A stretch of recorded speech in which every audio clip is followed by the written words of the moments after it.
नमस्कार मित्रांनो, आज आपण चिंपूखारीचं सोन्याचं बी ही एक गोष्ट ऐकणार आहोत. तुम्हाला नवीन वाटत असेल, पण चला ऐकूया. एका हिरव्यागार जंगलात चिंपू नावाची एक चपळ, हुशार आणि गोड खार राहत होती. चिंपू रोज सकाळी उठून झाडावरून या झाडावर त्या झाडावर अशी उड्या मारायची, बिया आणि फळं गोळा करायची. तिचं लहानसं घर झाडाच्या खोडात होतं. आतमध्ये कापसासारखी मऊ पानं आणि कोरड्या गवताचं गोंडस बिछाणं असं होतं. जंगलात सगळे प्राणी चिंपूला आवडत होते, कारण ती नेहमी मदत करणारी आणि हसतमुख होती. पण एक गोष्ट तिच्या मनात सतत असायची, जर माझ्याकडे सोनं असतं तर मी सगळ्यांना भेटवस्तू दिल्या असत्या.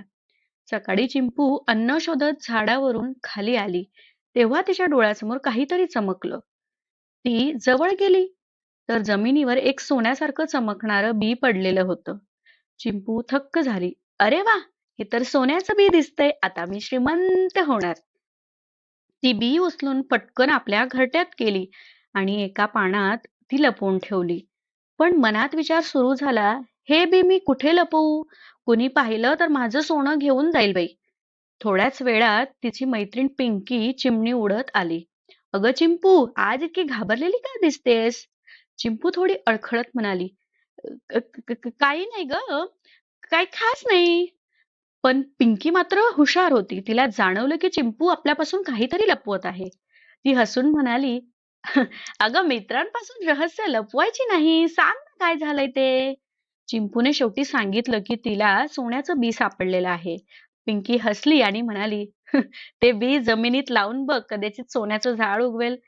चिंपूला कल्पना आवडली आणि तिने दुसऱ्या दिवशी सकाळी बी लावलं. दररोज चिंपू त्या बीला पाणी घालत असे. पिंकी तिची मदत करत असे. काही दिवस गेले पण काहीच उगवलं नाही. एक दिवस पाऊस आला, विजा चमकल्या आणि सकाळी चिंपूने पाहिलं, जिथं बी लावलं होतं तिथं एक छोटंसं हिरवं रोपटं उगवलं होतं. ती आनंदाने उड्या मारू लागली. अरे वा, सोन्याचं नाही पण हे तर खूप सुंदर झाड आहे. काही आठवड्यात ते झाड मोठं झालं. त्यावर लाल, पिवळी, हिरवी सुंदर अशी फळं आली, गोड आणि रसाळ. जंगलातील सगळे प्राणी त्या झाडाखाली जमले. ससा, माकड, हरिण, पक्षी सगळ्यांनी चिंपूला धन्यवाद दिले. चिंपू म्हणाली, हे माझं नाही, आपलं झाड आहे.